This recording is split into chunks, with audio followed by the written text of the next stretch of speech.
На платформата Zoom со мене е Панче Наумов, истакнат македонски интелектуалец, научник, уште подраго Штипјанец. Добро дојдовте во телевизија 24 вака онлайновски. Благодарам. Како сте? Па добро, солидна ситуацијава, значи никој не може да биде многу добро, меѓутоа се снаоѓаме. Професоре, вие во моментот сте стационирани во Абу Даби. Да ви честитам прво за наградата, бидејќи добивте голема престижна награда. Зашто конкретно станува збор? Веќе овде кај нас почнуваат да зборуваат дека Роналдо има добиена таква награда. Еве сега и нашиот македонецот Панче Наумов се здоби со големо одличие.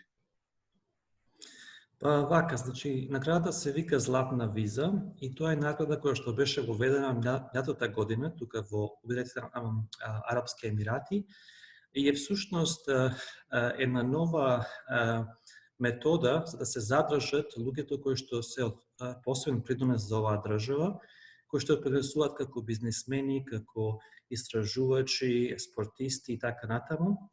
И е со цел да им се одаде некое признание за нивниот придонес кон државата. Значи, таа беше воведена минатата година и оваа година е доделена на околу 10 на научници кои што имаат посебен придонес за науката на оваа држава. Колку време сте во Абу Даби? Вие имате исклучително богата биографија. Јас како мал ве паметам дека знам дека земавте трета и четврта во една. Отидовте на студии 97, истражувавте во Охридското езеро, ние се чудевме што прави Панче Химичаров. Така не ли ве верите. Вие имате една неверојатна биографија и мене би исклучително големо задоволство што веројатно и на целокупната македонска јавност што имаме еден македонец, имаме многу македонци, меѓутоа вие сте вака по-истакната. Знаеме само своевремено дека заминавте во Јапонија од факултет. Вие сте професор на Харвард. Кој е Панче Наумов? Една кратка увертира да направиме.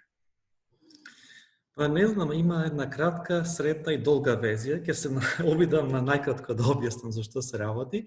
Значи, вака, јас завршив на факултетот во Скопје, на Институт за хемија, во 1997 година. И потоа работев нека време како асистент и потоа добив стипендија од јапонската влада за да продолжам на студии во Јапонија. Отидов да се запишам на магистратура, бидејќи имав доста актива научна.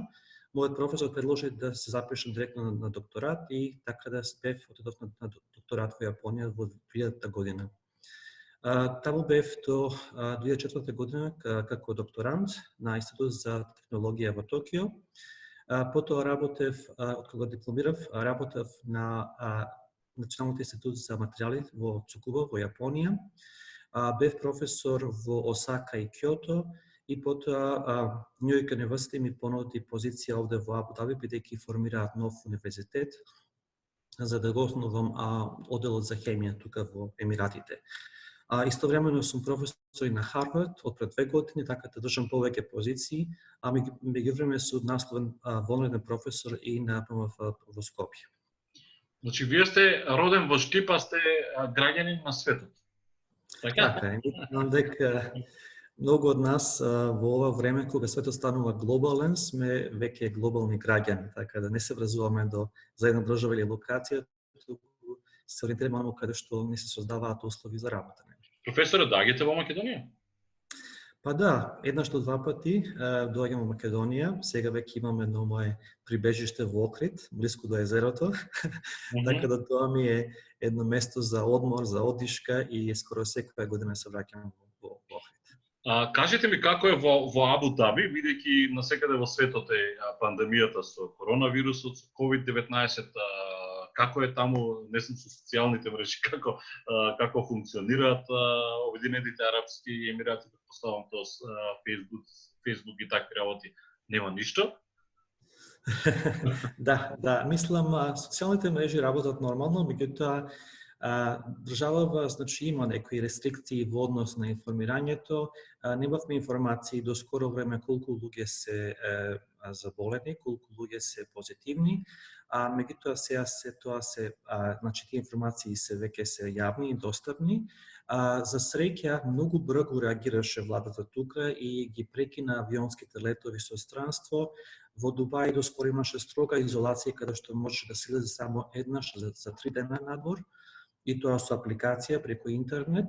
Сега веќе тие мерки се по-лабави, дури во Абу Даби исто така, и мислам дека тие мерки кои што ги преземаа многу брзо, навреме придонесува за да се спречи ширењето на вирусот.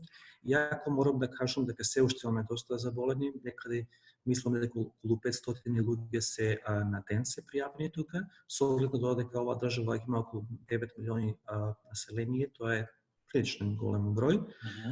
Меѓутоа доста постои притисок и да се вратиме на нормален живот, затоа што економијата тука се потпира многу на ритейл, како што се вика, на продажба, и заради тоа постои голем притисок за да се врати животот во нормала. Така да мислам дека тие многу внимателно балансираат меѓу тоа што мора и тоа што треба да се направи. Пред да започне корона кризата, научен интерес на доктор Наумов беше науката за материјалите, ако не се лажам, со посебен акцент на така наречените паметни материјали. Оно што е интересно е што тим кој што вие го предводите, практично се вклучени во изнаоѓање на барање на вакцина. Конечно, професоре, ќе се најде ли вакцина, бидејќи цел свет е во потрага по вакцина против ова зло кое што не е? Да, ние работиме на вакцини, тоа работиме на стабилизација на вакцините, тоа што значи ќе дојде после кога вакцината ќе се најде. Секако дека вакцина ќе се најде.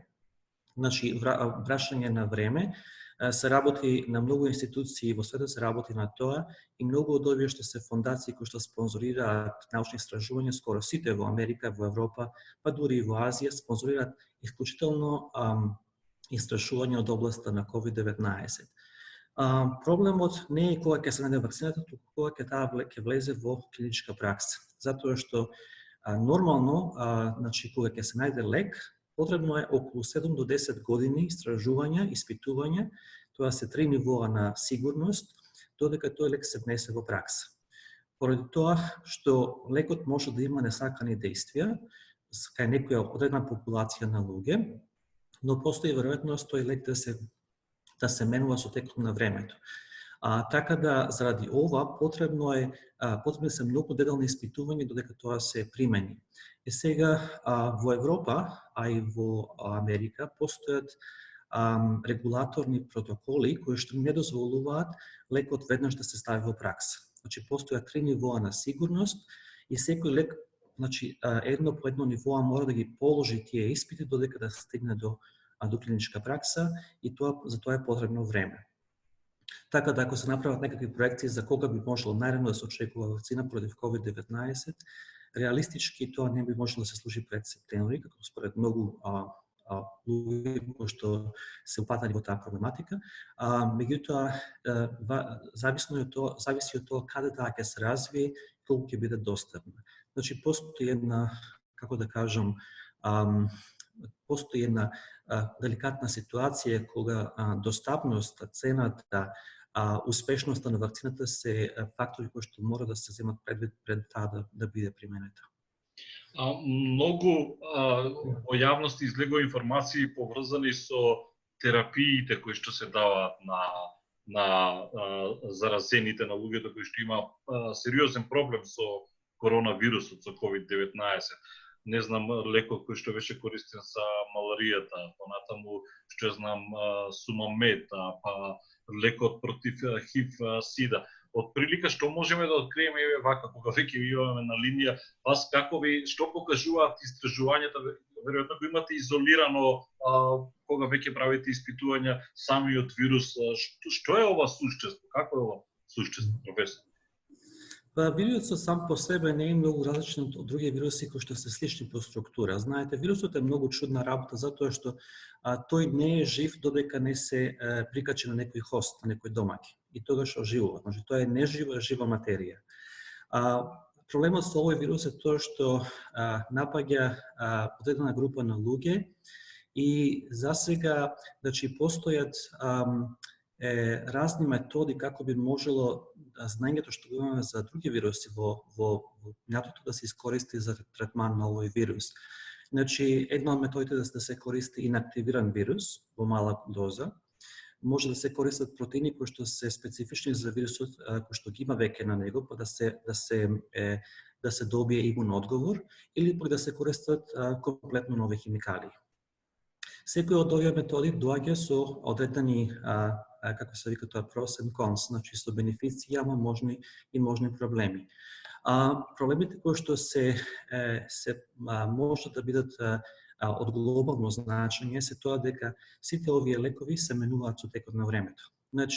Постои во праксата еден многу познат пример, тоа беше лекот против сидата, против ХИВ, за кој што беше пронајден лек и потоа 3-4 години се испостави дека тој лек се променил во меѓувреме во друга форма и веќе бил неактивен. Илјадници луѓе биле третирани со неактивен лек. За да не се случи такво нешто, самите компании мора да бидат сигурни дека она што ќе го стават на маркет мора да биде трајно, мора да биде ефикасно и не треба да биде селективно, треба да биде ефикасно кон сите луѓе без големи контраиндикации.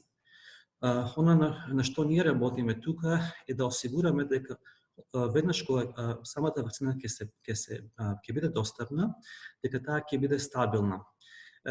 Тоа што го кажувам има врска со тоа што многу од вакцините што се користат сега, например за полио, за тифус, за маларија, се термички нестабилни. Тие се распаѓаат на околу 30 степени.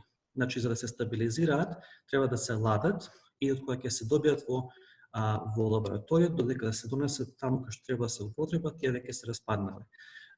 Тоа е особено значително не само за лето, туку е исто значително и за рурални средини, например села каде што немаат можност да се развладуваат. Нашиот пристап е тие вакцини, било да се протеини, било да се инактивирани вируси, да се стабилизираат термички во многу ефтини домакини и така да се пренесуваат до крајниот корисник. Тоа може да ја зголеми не само ефикасноста, туку и сигурноста во тие вакцини. И мислам дека тоа ќе биде главната борба, главниот таргет од кој ќе се најде вакцината за COVID-19. Засега имаме повеќе кандидати, во повеќе држави се тестираат тие кандидати, меѓутоа секој од нив, ниедна од нив не го достигнала тоа лево, трето ниво на сигурност каде што ќе може да се примени на пациенти. Така да постојат експерименти во Америка, во Универзитетот во Чикаго, например, направена се некои анализи на одредена група на луѓе. Ги добивме тие информации, веќе знаеме за што се работи, за која химикалија се работи, меѓутоа никој нема храброст да ја примени таа на луѓе засега. Така да треба да постојат многу тестови додека тоа се примени во пракса. Тие регулаторни активи се многу различни во различни држави. Во Америка, во Британија, во Европа, во Германија се многу построги за разлика од некои азијски земји. Веруваме дека најверојатно таму по-ниско е нивото на сигурност за тестирање на такви вакцини. Ако добро ве разбрав, вакцина до септември тешко дека ќе се појави, дека ќе биде пронајдена, меѓутоа многу држави, особено оние големите, веќе работат. Скапа играчка ли е ова, професоре? Секако дека е скапа, мислам, може да замислите дека кога таа вакцина ќе се најде, најголем дел од населението, некаде 70% од населението ќе треба да се вакцинира. Тоа значи дека во игра се големи средства, голем профит и затоа многу компании работат и тоа е до некаде јавно, а многу компании во многу држави во светот работат и тоа не е јавно објавено. Се додека не се стигне до тоа ниво на сигурност дека таа вакцина ќе биде ефикасна и ќе биде спремна за да се продаде. Така да можам да кажам дека она што го читаме во вестници, во медиуми е само мал дел од тоа на кое што се работи. Ви кажав и можам да повторам дека сите организации за спонсорство, например Американската национална фондација за наука, Американскиот институт за здравје, сите тие спонсорираат само истражување во врска со COVID-19. Па тоа се големи суми на Тоа се многу пари. големи. Големи суми на пари за да се пронајде лекот против, како се вели, чумата на 21-виот век. Како работите вие кога ги вршите испитувањата, мислам со скафандри, со визири, се обидувам да доволам на луѓето и на јавноста, па и лично и мене. Како изгледа еден работен ден во барањето на вакцина? Работа со вакцини е многу тешка работа, особено ако се работи за човечки вируси. Значи, ние во нашиот универзитет немаме лабораторија со која што ние можеме да работиме со човечки вируси. Постојат 4 нивоа на biosafety level се викаат тие, на биолошка сигурност. Ние работиме само до ниво број 2. Значи, тоа значи дека имаме неактивирани човечки вируси или пак растителни вируси, оние што напаѓаат растенија. Постојат и такви вируси, например, тутун, пченка и така натаму.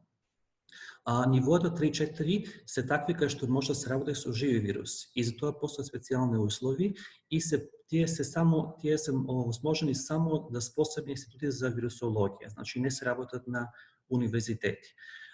Тоа што ние работиме се всушност модели на вируси кои што ги земаме од речеме растителни вируси и на нив можеме да видиме како ќе реагира и до која термичка стабилност може да се стабилизира вирусот. Така да можеме да кажеме дека работиме во безбедни услови, меѓутоа не работиме со вируси кои што се активни, кои што можат да ни го загрозат здравјето. Значи, што тоа навистина целиот институт или целата институција, целата лабораторија, не само лабораторија, туку луѓето кои што имаат пристап, тие мора да имаат специјален третман и се под надзор цело време. Значи, тоа се многу специјални услови. Колкав е вашиот тим, професоре? Колку луѓе броите? Јас имам сега 15 луѓе кои што работат, од кои што се 10 се доктори на науки, другите се докторанти. Сите сте од различни држави? Така, скоро сите се од различни држави. Во борбата против или во битката за што побрзо изнаоѓање на вакцина. Од 1 до 10, професоре, колку е опасен коронавирусот? 10 е најголема. Да, прашањето е многу тешко затоа што зависи за што се работи, за кој аспект на опасноста се работи. Животно закрасувачка.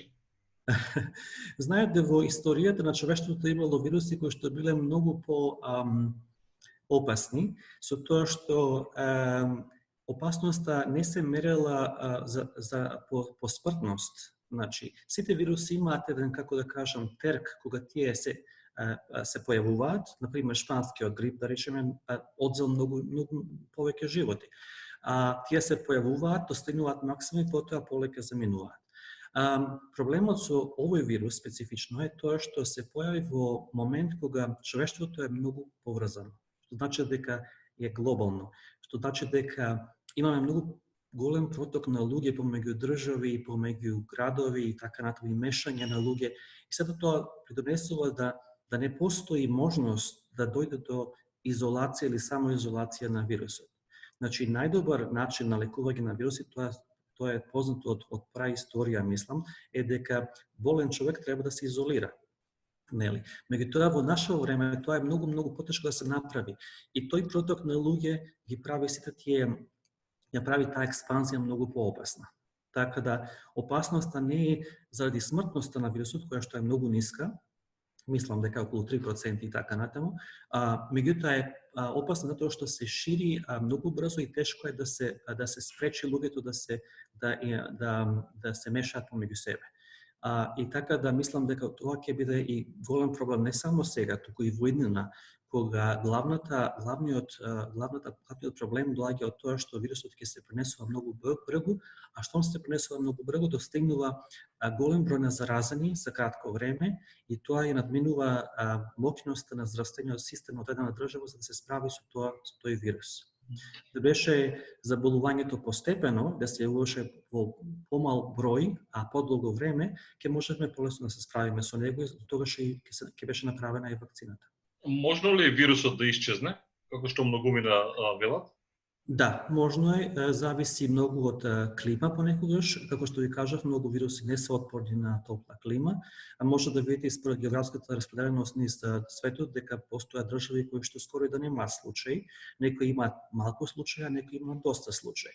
Значи, тоа во игра се повеќе фактори, каде се појавил, колку брзо се проширил, колков проток на луѓе имало, која е старосната структура на населението, колку добар здравствен систем некоја држава има и така натаму и така натаму. Сите тие фактори може да се земат при поставување на модел за ширењето на вирусот. Значи не е само еден или друг фактор, туку тоа е комбинација на фактори.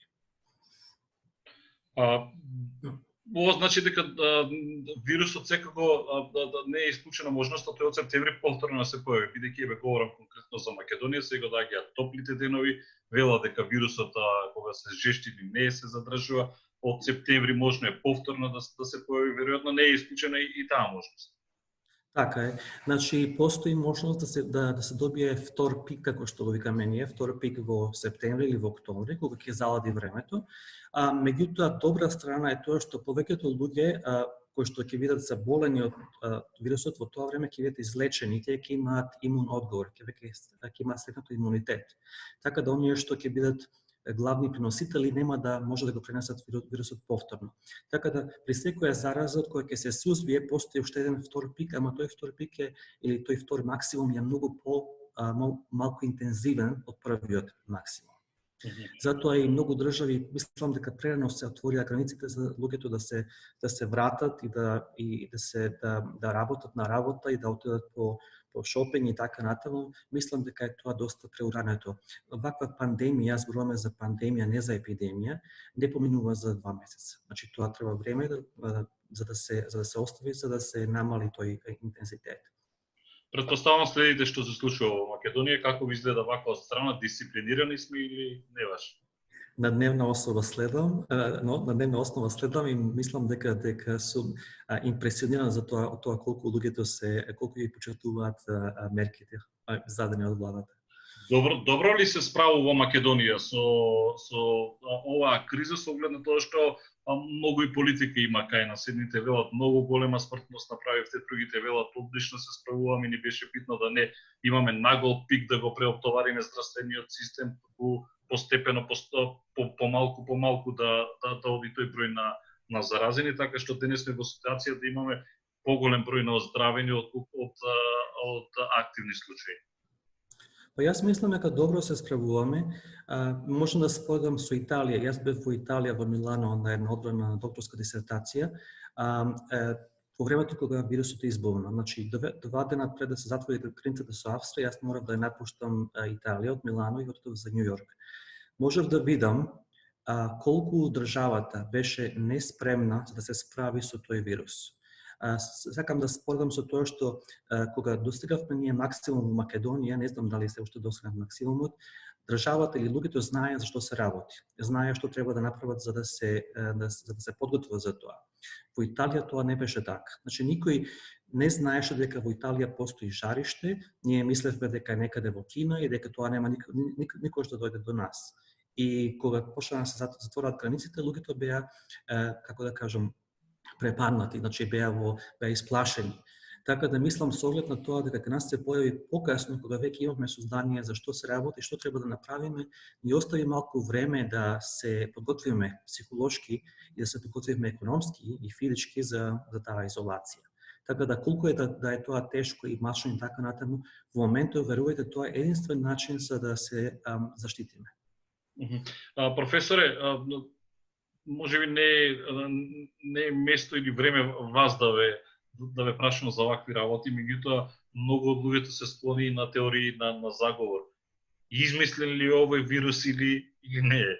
Од лабораторија е излезен или не е? Па, јас да ви кажам, не сум поддржуваш на теориите за заговор, никогаш не верувам во тоа и нема да навлегувам во шпекулации като научник.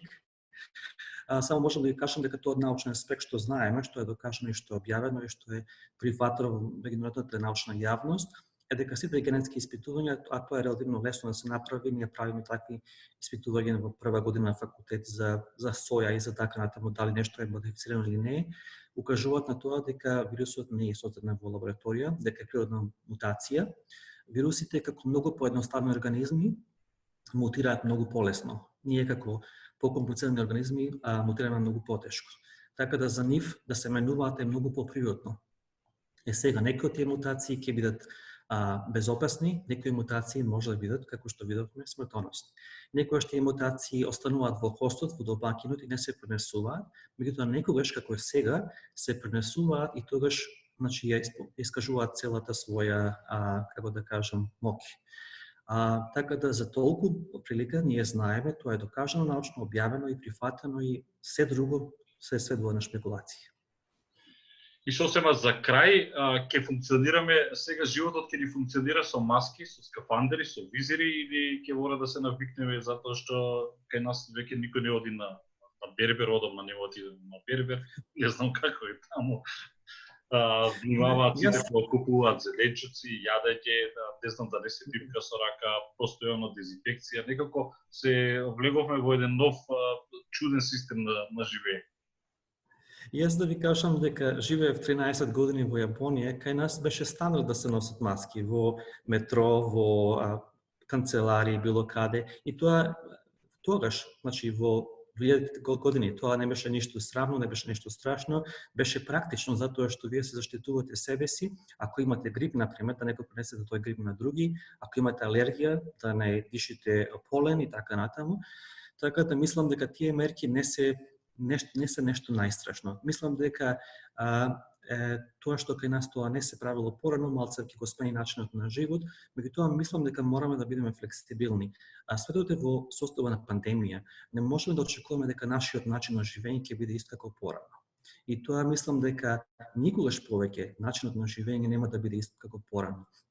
Вирусот ќе дојде и ќе пројде, меѓутоа станува тоа што начинот на живење, кој што сега го имаме, дигитална комуникација, тоа отстапување од поврзаноста, неможност да се патува со авион, самата намалена комуникација, директна комуникација со луѓе, сето тоа се работи кои што мислам дека, па да не кажам, скоро и беа неопходни во еден момент. Затоа што светот стана многу поврзан, меѓутоа тоа носи бенефиции, а носи и негативни страни.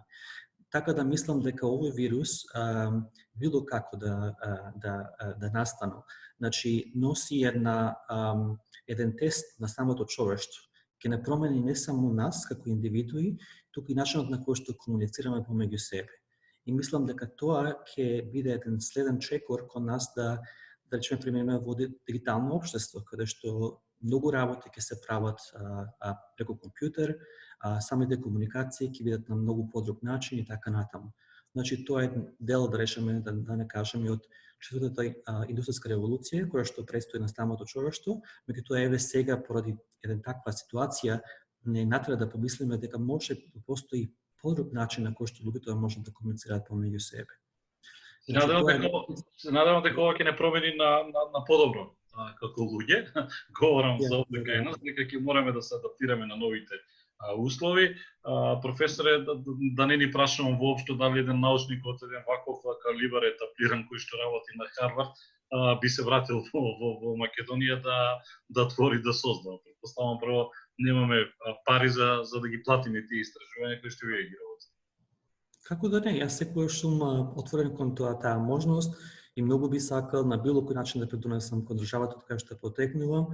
Имам многу драги луѓе таму, имам многу пријатели, роднини и така натаму, и во која било прилика и на кој било начин би можел да помогне, јас многу би сакал да го направам тоа. Ви благодарам многу што одвоивте време, поразговаравме малку, сега во Абу Даби вие сте 2 часа пред нас, пополека и ќе доаѓа време за стемнување, како се вели таму, доаѓање на сонце. Ви благодарам многу што бевте дел од дневникот на телевизија 24. Ви очекувам во Македонија, во Штип, да се видиме, да направиме уште поголема емисија каде што ќе го представиме буквално сето она што доктор Панче нам обработи. Ви благодарам и на вас.